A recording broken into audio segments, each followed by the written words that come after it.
दोस्तों, इससे पहले कि मैं आप लोगों के सामने हिंदुस्तानी के पार्ट 2 का रिएक्शन रखूं कि उससे पहले मैं आप लोगों से एक बात जरूर कहना चाहूंगा कि भाई, जिस वस्तु से आपको काफी उम्मीद होती है, जिस इंसान से आपको काफी उम्मीद होती है, और भाई जब उस इंसान के द्वारा आपको ना उम्मीदी हासिल होती है तो भाई बहुत ही झटका लगता है ना।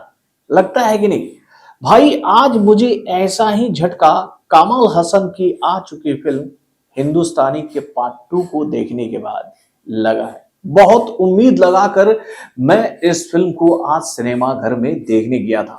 मुझे आज भी याद है कि जब इस फिल्म का पहला पार्ट यानी कि इंडियन जब आया था 1996 में, और उस फिल्म में जो हमने कमल हसन का किरदार देखा था ना, तो भैया उस किरदार को देखने के बाद अंतरात्मा से ये आवाज निकलती थी उस वक्त कि भैया अगर कोई ऐसा इंसान इंडिया में पैदा हो जाए ना, जो कि भैया करप्ट लोगों को इसी तरह से सजा देगा, तो भाई लोग करप्शन करना ही छोड़ देंगे। यानी कि भैया इस इंसान का नाम सुनते ही करप्शन करने वाले लोग अपने पैंट में पेशाब कर देंगे।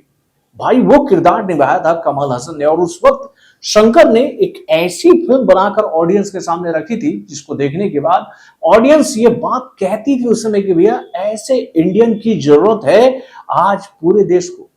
और आज जब इस फिल्म का दूसरा पार्ट हम लोगों के सामने आया ना, भैया इस फिल्म को देखने के बाद मुझे अपने एक डायरेक्टर की बात याद आ गई। जब मैं बॉम्बे में काम करता था तो मेरे एक सीनियर हुआ करते थे, संजय खन्ना सर, जिन्होंने भी काफी फिल्में बनाई है।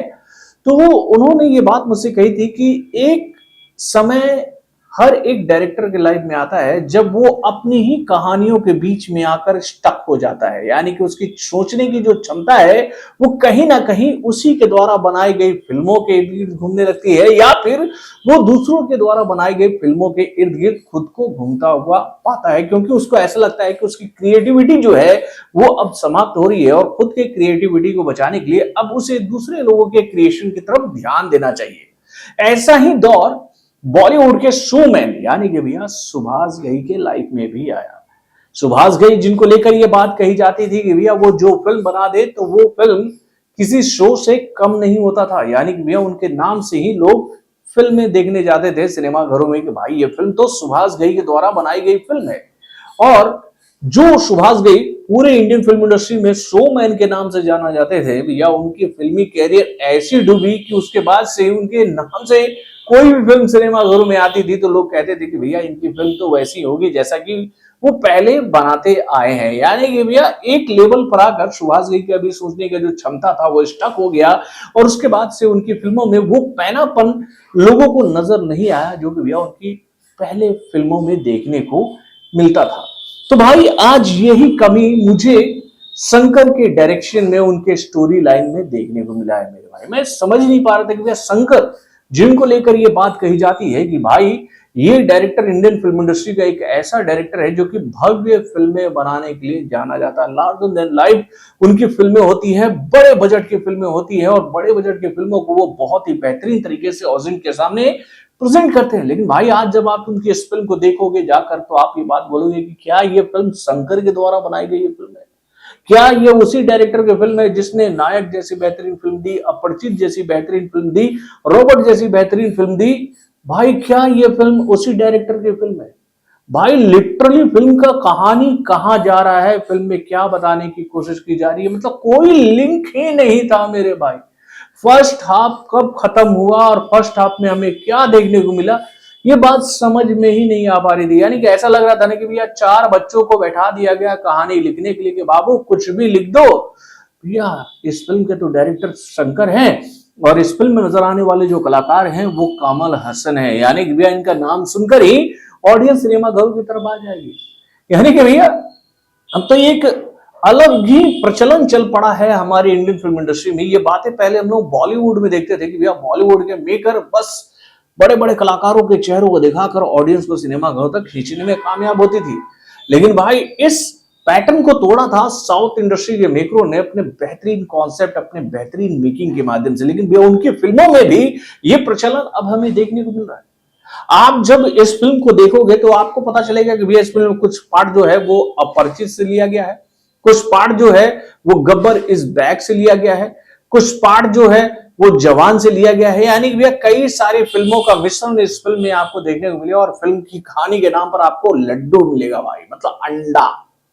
इतनी बकवास फिल्म मैं उम्मीद ही नहीं कर रहा था। और मैं लिटरली आप लोगों को एक बात कहना चाहूंगा, जब मैंने इस फिल्म के ट्रेलर को देखा था ना, उसी वक्त मुझे आभास हो गया था कि भैया जो कहानी ट्रेलर के माध्यम से हमें दिखाने की कोशिश की जा रही है, भैया कहानी में कोई दम नहीं है। प्लॉट तो वही खुल गया था कि भाई इंडियन को वापस लाना चाहते हैं लोग। अगर फिल्म की कहानी की बात अगर आप लोग मुझसे पूछोगे तो भैया फिल्म की कहानी बहुत ही सिंपल और सपाट है कि भैया पूरे देश में जो है वो भ्रष्टाचार जो है वो फैल चुका है, अपराध जो है वो चरम पर पहुंच चुका है, हर तरफ अन्याय अन्याय अन्याय, हर तरफ हिंसा हिंसा हिंसा, मतलब कि पूरा देश जो है वो डिसबैलेंस हो चुका है। और इस देश को बैलेंस करने के लिए कुछ लोग चाहते हैं कि भैया इंडियन की एक बार फिर से वापसी हो।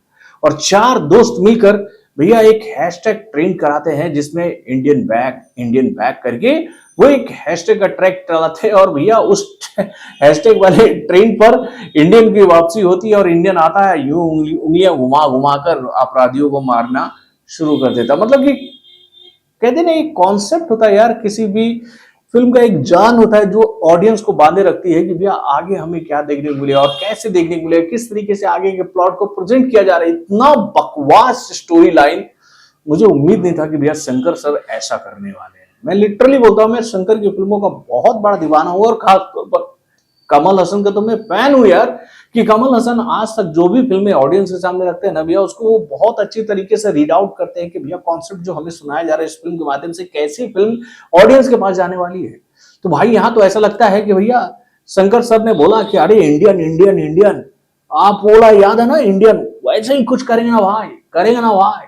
और कमल हसन को भी याद आया यार मैंने क्या फिल्म बनाई थी वो इंडियन, उस वक्त काफी बड़ी हिट हुई थी, अरे उसी का सीक्वल है तो कुछ तो बेहतरीन होगा, बना देते हैं फिल्म।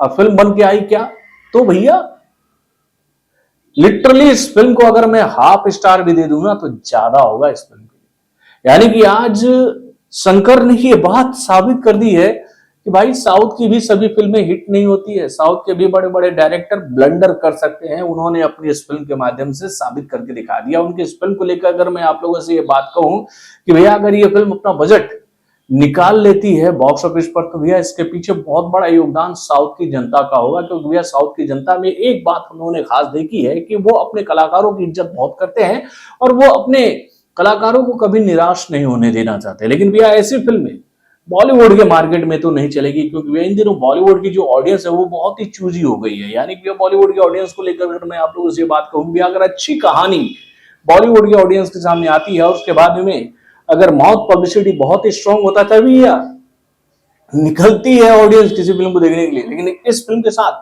थोड़ा सा धोखा तो हुआ है भैया बॉलीवुड के ऑडियंस के साथ। भैया जिन लोगों ने इस फिल्म के पार्ट 1 को देखा वो इस फिल्म को जरूर देखने जाएंगे कि भैया वो फिल्म तो बहुत ही शानदार थी, लेकिन उनको काफी निराशा हासिल होगी जैसे कि मुझे आज हुई है। तो भैया वाकई में मैं डिसअपॉइंट हो गया यार इस फिल्म को देखने के बाद कि ऐसी घटिया फिल्म कैसे बना सकते हैं शंकर और कमल हसन जैसे कलाकार। तो बॉलीवुड से जुड़े और भी कई सारे खबरों को जानने के लिए हमारे चैनल यानी कि वार्ता इंडक्शन को सब्सक्राइब करना ना भूलिएगा और हमारे अपडेट्स को जानने के लिए बेल आइकन को जरूर दबाइएगा।